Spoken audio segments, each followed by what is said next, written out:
నేను పొద్దుగాల బస్సులో ఆఫీస్కి వస్తా అంటే కిటికీ మీద ఒక పేపర్ అతికేసిండ్రు. దాని మీద ఏముంది అని చదివిన.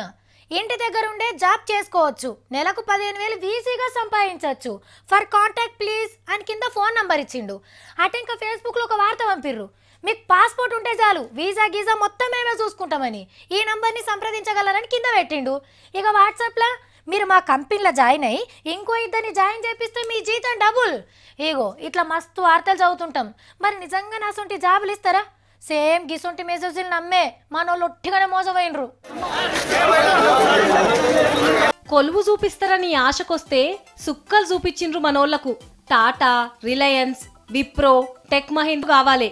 ఇంటర్వ్యూలో ఓకే అయితే చాలు 1000 జీతం, ఇక మీరు లైఫ్లో సెటిల్ అయినట్లే అని సోషల్ మీడియాలో జోరుగా ప్రచారం చేసిండు. కొత్తగా కొలువుల దుఃఖం తెరిచినొగడు. కాకుంటే మొదలే పేరు రిజిస్ట్రేషన్ చేయించుకోవాలే అన్న షరతు పెట్టిండు. మనోడు ఎంత అప్డేట్ అయిందంటే పేటీఎంలా మనిషికి 200 కట్టించుకుండు. అయితారన్నాడు ఉప్పల్ అడ్డ మీదున్న గీ కాలేజీకి రమ్మని అడ్రస్ చెప్పిండు. ఇగేముందే తెల్లారటొరకల్లా 2 తెలుగు రాష్ట్రాలకెళ్ళి 1000 మంది పోరగాళ్ళు దిగిన్రు జాతరకొచ్చినట్టే.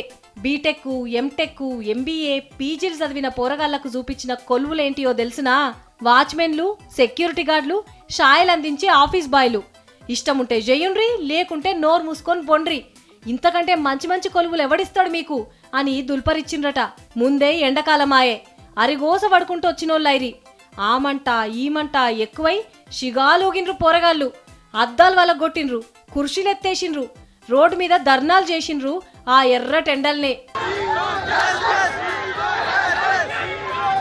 రాత్రి వచ్చి స్టేషన్లలో, బస్ స్టాండ్లలో వండుకొని తిండి నిద్ర లేక ఇక్కడికి ఉద్యోగం పేరిట ఉపాధి కోసం కల్పిస్తారేమో అని చెప్పి ఈ సిటీకి వస్తే వీళ్ళు మా దగ్గర డబ్బులు వసూలు చేసి ఉత్తరేసారి ఇక్కడ కంపెనీలను పెట్టి బ్యానర్లు, ఆ బ్యానర్లను పెట్టి ఏం చేస్తారులా మరి?